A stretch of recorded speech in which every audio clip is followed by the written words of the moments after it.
London. The Hyde outbreak had left the city half as populous, but the quarantine had doubled the number of people in poverty.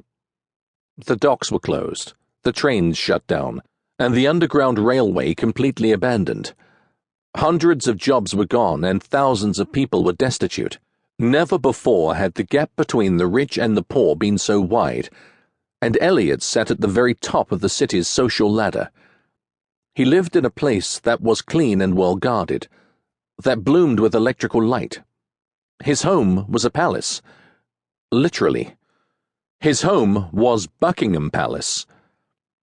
Cambrian's father, Harlan Branch, was the Lord Mayor of London, a year-long position he had held for over 14 years now.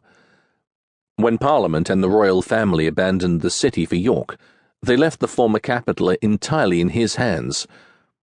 His move to the palace was meant to last until a cure was discovered, until the threat had passed and Queen Victoria could come back. But the Queen had died, no cure had been found, and King Edward seemed no more inclined to return than his mother had been. Elliot lived at the palace because his father, in addition to teaching medicine at St. Thomas's, served as Harlan Branch's own personal physician.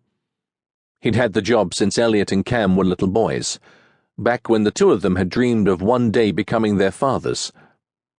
Cam, bright, charming, and loved, would certainly succeed in becoming a brilliant leader someday.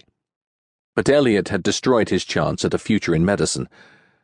He longed to tell Cam the reason why, to finally let down his guard and share his burden with his friend. Keeping a secret from Cam was like cutting the air off to one of his lungs. But suffocation was preferable to the shame of telling the truth. A figure passed through the shadows at the end of the alleyway, and Elliot paused and slid his hand inside his overcoat.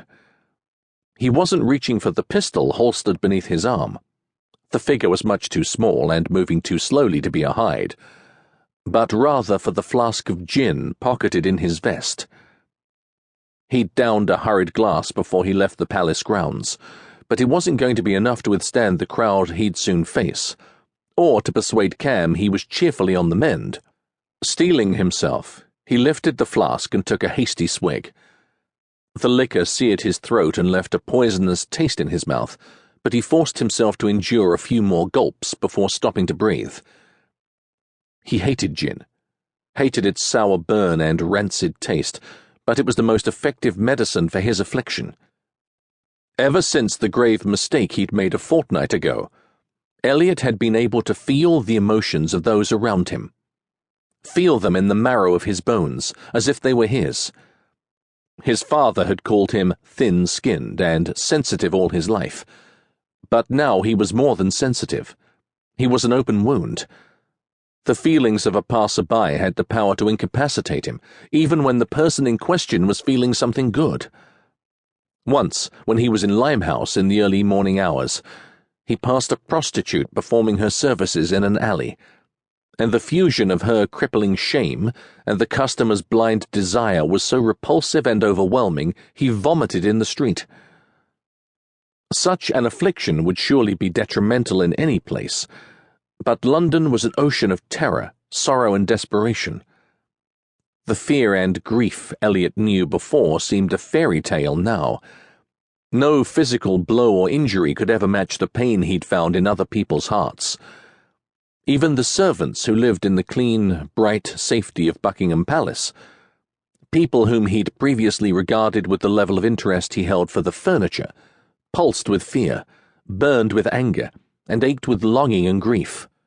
Perceiving the secret burdens of those around him was painful enough, but feeling their collective misery was unbearable. After a cough, he raised his hand and took another drink, sickened again but also calmed by the growing feeling of numbness, which spread through his veins and rose up through his skin like a coat of armor. Nothing could blot out the feelings entirely, but alcohol helped. It dulled the edges, softened the impact, diluted the potency. Drunk, he was slow and useless, but clear-headed. He was exposed. Perhaps the only trait he retained either way was cowardice. Slipping the flask back into his vest, he spit the taste